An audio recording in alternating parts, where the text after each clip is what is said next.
Tired of the same old pork chops? My pork Milanese recipe is made with thin pork cutlets that are breaded and shallow fried until they turn into golden crispy goodness. Add a spinach or an arugula salad and some lemon wedges, and you have a hearty meal in just 10 minutes.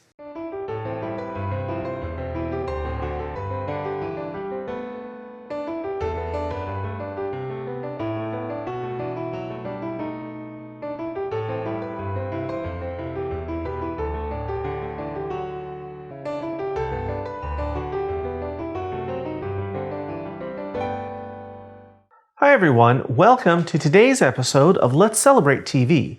I'm your host, Peter Lee. On this channel, we teach you all about celebrating. We share recipes for food, hors d'oeuvres, cocktails, and we share entertaining tips too. Now we try and keep it all as simple as we possibly can, especially for those of you out there who say that you just can't cook or entertain, because we know that you really can. So if you like this episode, hit that subscribe button, hit the like button, hit the notification bell, and you'll get a new episode every single week. Today, we're going to be a little naughty with our celebration. We're going to be making some fried foods. We are making pork Milanese, or Italian pork cutlets. So let's get started. I have here in front of me a big platter of pork cutlets. Probably wondering where I got them from. These all started out as center cut, boneless pork chops. And all I did was I pounded them out to be about a ½ inch, 1.25 centimeters thick or so. So let me show you how I did that. It's very simple. I'm using a zip top bag. And I'm using that not only to keep my board clean, this is going to help the chop keep its shape so it won't go completely all over the place. But they'll get pretty big. Right in here, zip closed. All right, here we go. I have a nice mallet here. I'm using the smooth side, not the tenderizing side. This is all you need for this application. If you don't have one of these, you can use a heavy pan or even a rolling pin. So here we go, a little noisy.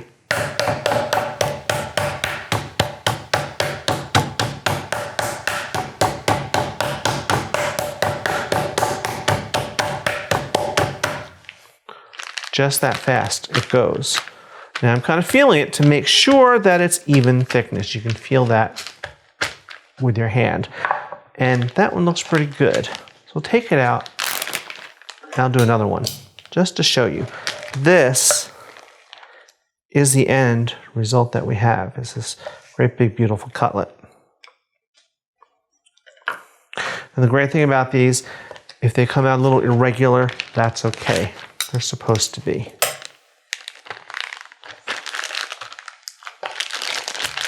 All right, one more.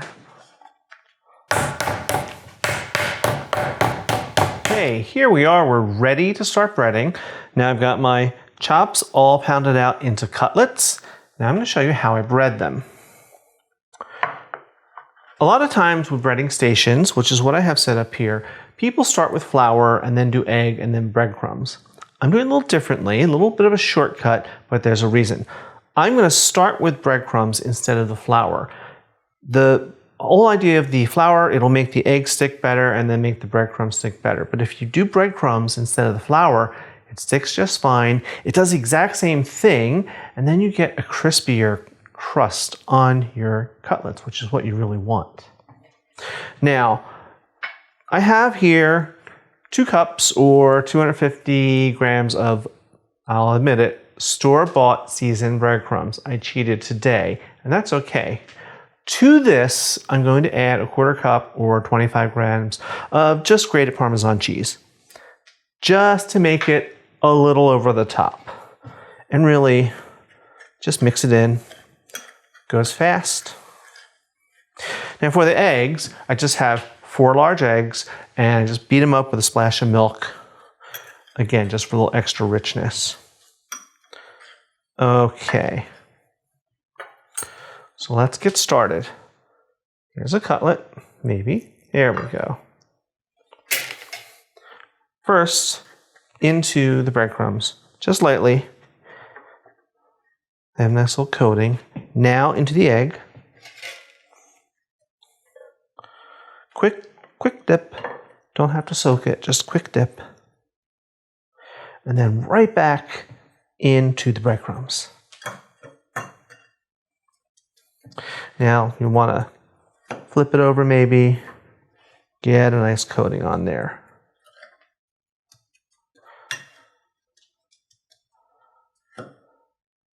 Goes pretty fast. I'll do another. First cutlet into the breadcrumbs. And yes, impeccably clean hands as always, in case you're wondering. Quick dip in the egg. Right back into our breadcrumbs. Lovely. All right. Here we go. I'm going to keep going because I have a lot of these to do.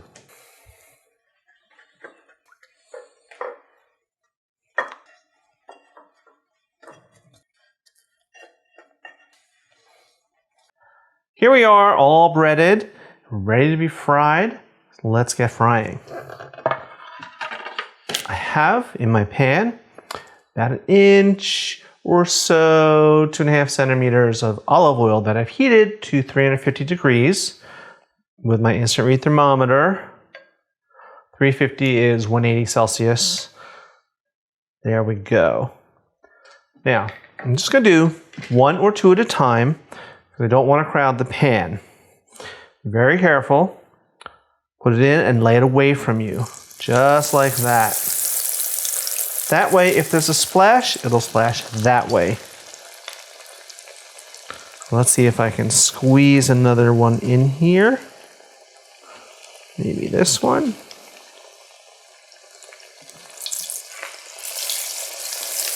Just. And these are just going to fry for a couple minutes on each side. 2 or 3 minutes.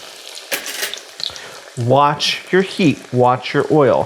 When you put these in here, it's going to bring the temperature of your oil down. So keep this handy. Don't answer the phone. You can just carefully check your temperature. Now when I started, it was just over 350. And we're just maintaining that just barely. But that's okay. You just want to fry these until they're golden or dark golden on each side. You can peek. Just do it carefully. All right, I think this first one is ready to flip. Pretty.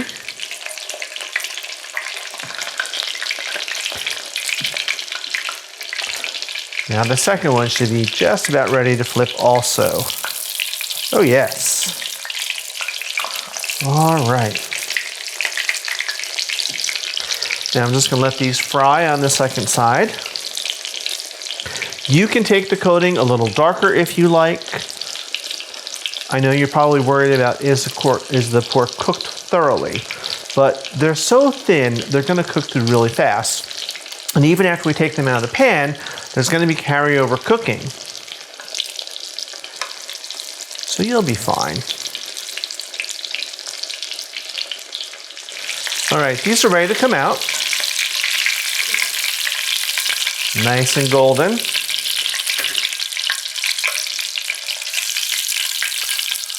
at that. I have them on a pan with a wire rack, just so you can see them. These will continue to cook.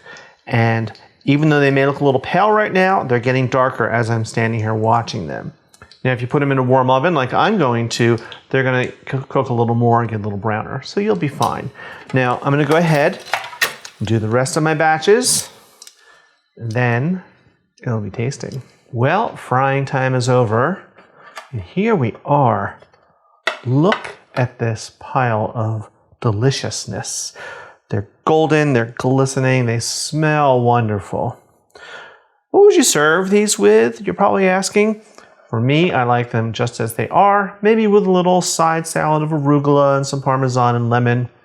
You could make a sauce. You could use your favorite tomato sauce.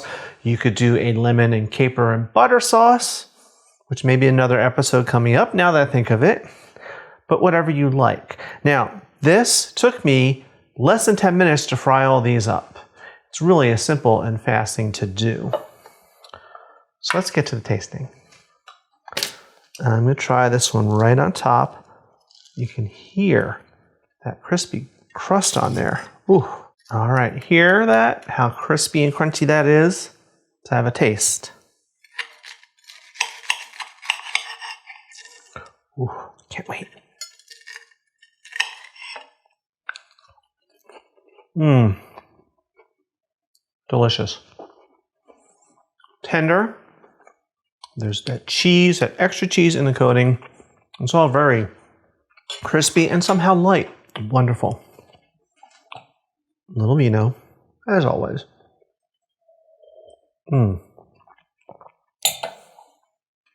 So, as always, guys, we will have the recipe and instructions up in the video comment section on YouTube and on our website, too.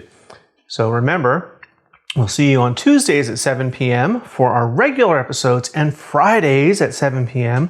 for our basic skills episode. So until next time, we'll see you, because you're all invited, to come on over, come on in, and let's celebrate. Cheers.